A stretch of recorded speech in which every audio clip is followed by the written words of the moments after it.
ओम शांति। 14/7/26 की वाणी है। मीठे बच्चे, याद की यात्रा में कभी थकना नहीं। देह अभिमान के तूफान थकाते हैं। देही अभिमानी बनो तो थक दूर हो जाएगा। प्रश्न: कौन सा संस्कार 21 जन्मों की श्रेष्ठ तकदीर को बिगाड़ने वाला है? उत्तर: अगर किसी में रूठने का संस्कार है, बाप से व पढ़ाई से रूठ जाते हैं, तो 21 जन्मों की तकदीर बिगड़ जाती है। इसलिए बाबा कहते, मीठे बच्चे, देहाभिमान के वश कभी भी यह उल्टा नशा नहीं चढ़ना चाहिए कि मैंने इतनों को समझाया, इतनी मदद की। देखो बाबा कितनी बड़ी अथॉरिटी, फिर भी कितना निरहंकारी है। इसलिए सी फादर गीत, रात के राही थक मत जाना, सुबह की मंजिल दूर नहीं। ओम शांति। मीठे मीठे सिखिलते बच्चों ने गीत सुना और जो योग युक्त सर्विसेबल बच्चे हैं वह इसका अर्थ झट समझ लेते हैं। हम रात के राही अर्थात ब्राह्मणों की अब रात पूरी हुई है। भक्ति मार्ग को रात कहा जाता है।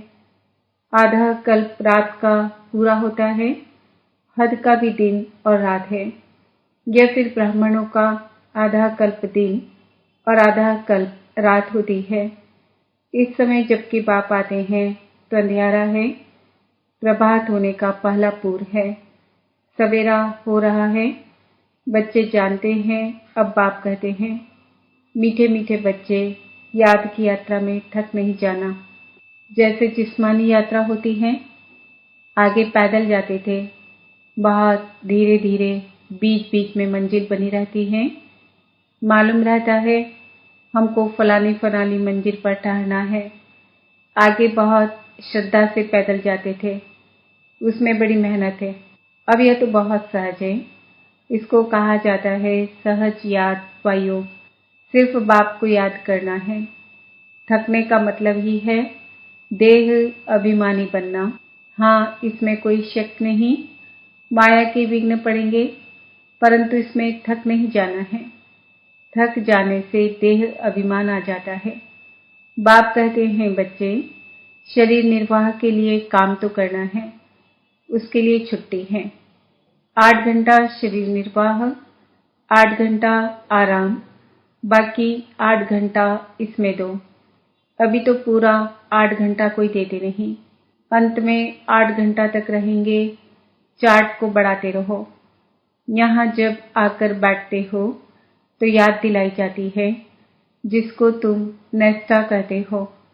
बाबा की याद में आकर बैठते हो। इसका मतलब यह नहीं कि सिर्फ यहाँ आकर याद में बैठना है।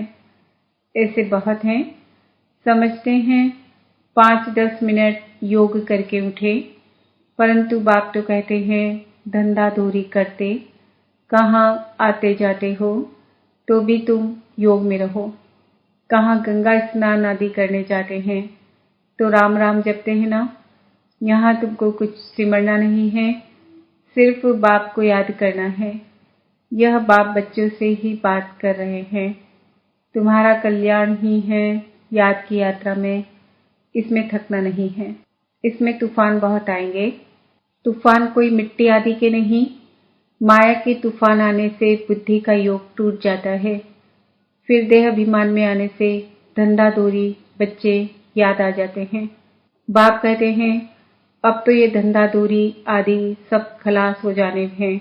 तुम्हारे बच्चे वारिस बनने ही नहीं हैं, सब खत्म हो जाने हैं।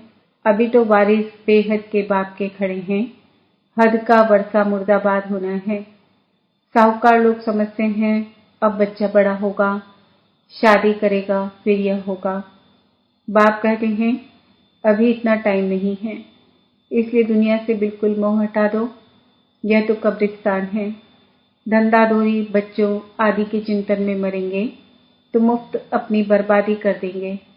शिव बाबा को याद करेंगे तो आबादी बहुत होगी। देह अभिमान में आने से बर्बादी होती है। देही अभिमानी बनने से आबादी होती है। जितना याद करेंगे उतना भविष्य 21 जन्म बरसा पाएंगे। याद नहीं करेंगे तो बहुत घाटा पड़ जाएगा। वह फिर कल्प कल्पांतर के लिए हो जाएगा। इतनी बड़ी घाटे की बात है। ख्याल करना चाहिए हम पूरा वर्षा कैसे पाएं। धन की भी बहुत लालच नहीं रखनी चाहिए। टू मच में नहीं जाना चाहिए। कोई देवाला मारते हैं तो बहुत फिकरात हो जाती है। शिव बाबा को बिल्कुल भूल जाते हैं। फिर दोष रखते हैं कि ज्ञान में आए हैं तब देवाला मारा है, बीमार हो पड़े हैं। यह कभी नहीं समझना चाहिए। बीमारी यदि होती है यह तो कर्म भोग है। अच्छा है विकर्म विनाश हो जाएंगे। धर्मराज के डंडे खाने से तो बीमारी अच्छी है ना। कर्म भोग चुकतू करना है। यह तो महारोगी शरीर है। कितनी संभाल की जाती है। चलते चलते खड़े हो जाते हैं, हार्ट फेल हो जाते हैं। ऐसी पुरानी दुनिया को तो बुद्धि से एकदम भूल जाना चाहिए। बच्चे देखते हैं बाप नया घर बना रहे हैं तो पुराने से एकदम दिल हट जाती है। कहते हैं बाबा जल्दी से मकान बनाओ, पुराने मकान में तकलीफ बहुत है। तुम भी जानते हो यह पुरानी दुनिया तो बहुत गंदी है। तुम्हारा यह है बेहद का सन्यास। वह सन्यास करते हैं घर बार का, उसको हद का सन्यास कहा जाता है। तुम सन्यास करते हो विकारों का। बाप कहते हैं देह सहित देह के जो भी तुम्हारे संबंध है सबको तोड़ मामेकम याद करो। यह दुनिया जिन आंखों से देखते हो इनको भूल जाओ। अभी तुम्हारी बुद्धि जानती है हम स्वर्ग की राजधानी के लिए पुरुषार्थ कर रहे हैं। ज्ञान का तीसरा नेत्र मिला है। यह सब कब्रिस्तान हो जाना है। इससे प्यार नहीं रखना है। आजकल मनुष्य के पास पैसे बहुत हैं तो विकार भी तेज हो गए हैं। काम विकार कितना तेज है। काम बिगाड़ रह नहीं सकते। 4-5 वर्ष पवित्र रहा फिर लिखते हैं बाबा आज इनको भूत लगा, काला मुंह कर दिया। कितना धक्का खाया। एकदम 5 मंजिल से गिरे। पहले पहले है देह विमान, ऊपर से गिरा, ठक, पुर्जा पुर्जा हो गया।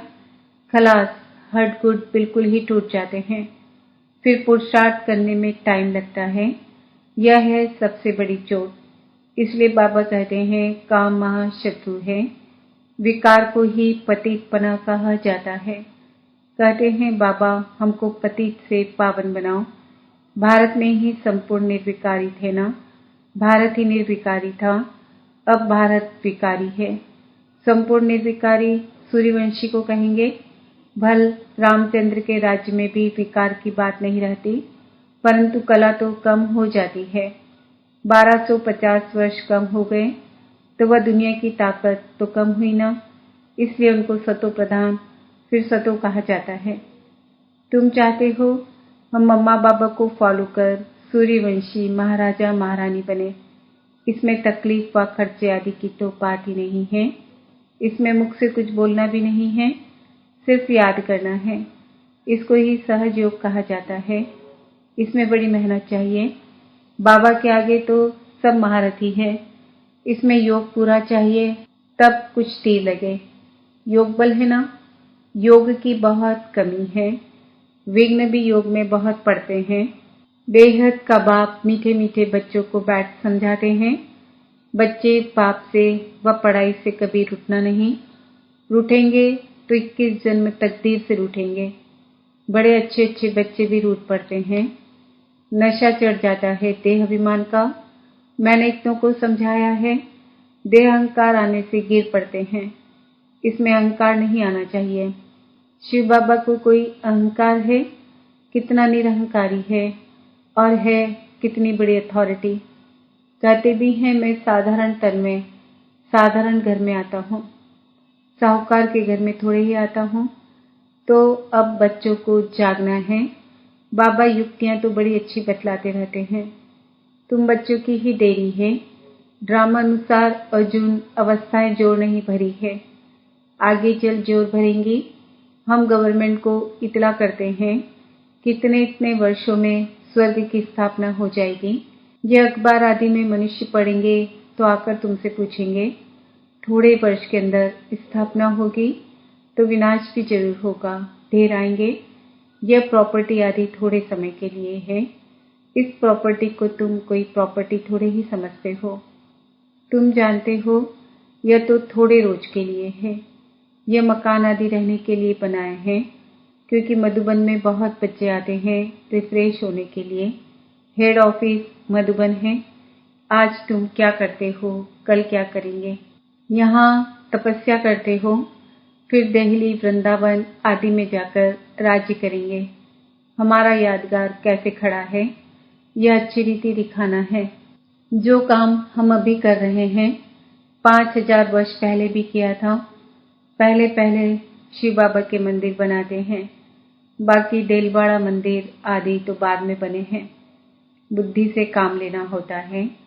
देलवाड़ा मंदिर का भी हिसाब निकाला जाए तो निकल सकता है। पूरा हमारा यादगार है। तुम जानते हो यह स्थापना का यादगार है। तुम मीठे मीठे बच्चों को बहुत खुशी होनी चाहिए। यह सब सर्विस बढ़ाने की युक्तियां निकालनी है। राम गयो रावण गयो, जिनका बहु परिवार है। रावण का देखो कितना बड़ा परिवार है, राम का कितना छोटा परिवार है। गायन राइट है, परंतु कोई समझ नहीं सकते हैं। बाप बैठ समझाते हैं तो भी निश्चय नहीं बैठता है। शरीर निर्वाह अर्थ भी कर्म तुमको जरूर करना है। हाँ, जो सर्विसेबल बच्चे हैं पांडव, वह तो गवर्नमेंट से पालना ले सकते हैं। उनकी सारी संभाल हमको करनी पड़े। अवस्था बच्चों की ऐसी होनी चाहिए। बाबा की याद में इस दुनिया का सब कुछ भुलाना है। याद की यात्रा में जो पक्का मस्त रहेगा, उनकी अवस्था भी बहुत मजबूत होगी। जैसे कि शिव बाबा की याद में रहा, तुम शरीर छोड़ते हो। सन्यासी ब्रह्म की याद में शरीर छोड़ते हैं तो भी वायुमंडल में बिल्कुल सन्नाटा हो जाता है। बाबा को अनुभव है। मनुष्य मरते हैं तो घर में सन्नाटा हो जाता है ना, इसमें भी ऐसे होता है। पिछाड़ी में जैसे कि सब कुछ भूल जाते हैं। अब हमको वापस घर जाना है। देहाभिमान छूटता जाता है। पिछाड़ी में शरीर खुशी से छोड़ना चाहिए, हर्षित मुक्त। बस हम कहाँ जा रहे हैं, ऐसी अवस्था जब होगी तब विजय माला में पिरोने लायक बनेंगे। तुम्हारे में शांति की करंट है। कोई भी आते हैं तो कहते हैं यहाँ शांति बहुत है। यह है रियल शांति। आत्मा शरीर से डिटैच हो जाती है। तुम जानते हो हम आत्मा शांत स्वरूप हैं। हम अपने स्वधर्म में बैठ जाते हैं। कर्म के बिना तो कोई मनुष्य रह नहीं सकते। वो लोग हठ योग से क्या क्या नहीं करते हैं। तुम अब समझते हो हमारा स्वधर्म ही शांति है। यहाँ हम आए हैं पाठ बजाने। अब वापस घर जाना है। बाप कहते हैं मुझे याद करो और घर को भी याद करो। बाप को याद करने से वर्षा मिलेगा। बाप कहते हैं मुझे भी घर में याद करो। यहाँ तो टेम्परेरी आता हूँ। तुम्हारी बुद्धि शांति धाम में टिकनी चाहिए, बाबा की याद में। घर का भी वर्षा लेना है ना। वह है आत्माओं का घर। यह है जीव आत्माओं का घर। अपने घर को भी नहीं भूलो, बाप को भी नहीं भूलो। बाप को याद करने से ही पवित्र बन घर चले जाएंगे। ज्ञान को धारण करने से फिर राजाई करने आएंगे नई दुनिया में। जितना हो सके औरों को रास्ता बताते जाओ। Always see father. तुम जानते हो बाप ने क्या किया। सब कुछ माताओं को दे दिया। उसने ही डायरेक्शन दिया कि सब कुछ माताओं की सर्विस में लगाओ। एक को देख दूसरों ने फॉलो किया, स्वाहा हो गए। परंतु फिर जब टिक भी सके ना, ड्रामानुसार भट्टी भी बननी थी। पाकिस्तान हिंदुस्तान हुआ। तुम्हारी भट्टी पहले शुरू ही हुई पाकिस्तान में। तुमने नदी को क्रॉस किया। शास्त्रों में तो क्या क्या बातें लिखती है। प्रैक्टिकल में तो अब तुम सुनते हो ना, फिर कल्प बाद तुम ही सुनेंगे। अब बाप कहते हैं hear no evil, see no evil. धंधा आदि भल करो परंतु हियर नो इविल। बाप कहते हैं हर बात में शी मत लो। बाबा इस हालत में हम क्या करें, तो बाबा सब बता देंगे। कोई भी बात पूछनी हो तो तुम बाबा के पास आओ। तुम डरते क्यों हो? कदम कदम पर पूछना है। श्रीमत पर चलने से कदम कदम में पदम है। तुम्हारा सेकंड बाय सेकंड जो पास होता है उसमें पदम है। तो कितनी कमाई हो रही है। अच्छा, मीठे मीठे सिक्किल दे बच्चों प्रति माता पिता बाप दादा का याद प्यार और गुड मॉर्निंग। रूहानी बाप की रूहानी बच्चों को नमस्ते। हम रूहानी बच्चों की रूहानी माता पिता बाप दादा को याद प्यार गुड मॉर्निंग नमस्ते ओम शांति। धारणा के लिए मुख्य सार। विजयमाला में पिरोने के लिए इस शरीर से डिटैच होने का पूरा पुरुषार्थ करना है। देह अभिमान को छोड़ते जाना है। इस दुनिया को बुद्धि से भूलना है। टू मच धन के लालच में नहीं जाना है। बाप की याद के सिवाय दूसरा कोई चिंतन न रहे। कभी भी बाप सेवा पढ़ाई से रूठना नहीं है। वरदान। मालिकपन की स्मृति द्वारा हाईएस्ट अथॉरिटी का अनुभव करने वाले कंबाइंड स्वरूपधारी भव। पहले अपने शरीर और आत्मा के कंबाइंड रूप को स्मृति में रखो। शरीर रचना है, आत्मा रचता है। इससे मालिकपन स्वतः स्मृति में रहेगा। मालिकपन की स्मृति से स्वयं को हाईएस्ट अथॉरिटी अनुभव करेंगे। शरीर को चलाने वाले होंगे। दूसरा, बाप और बच्चा के कंबाइंड स्वरूप की स्मृति से माया के विघ्नों को अथॉरिटी से पार कर लेंगे। स्लोगन। विस्तार को सेकंड में समाकर ज्ञान के सार का अनुभव करो और कराओ। आज के व्यक्ति इशारे। ज्वाला स्वरूप स्थिति में रह शक्तिशाली याद का अनुभव करो। पाप कटेश्वर व पाप हरणी तब बन सकते हो जब याद ज्वाला स्वरूप होगी। इस याद द्वारा अनेक आत्माओं की निर्बलता दूर होगी। इसके लिए हर सेकंड और हर श्वास बाप और आप कंबाइंड होकर रहो। कोई भी समय साधारण याद न हो। स्नेह और शक्ति दोनों रूप कंबाइंड हो। ओम शांति। आज का समान है। मैं आत्मा कंबाइंड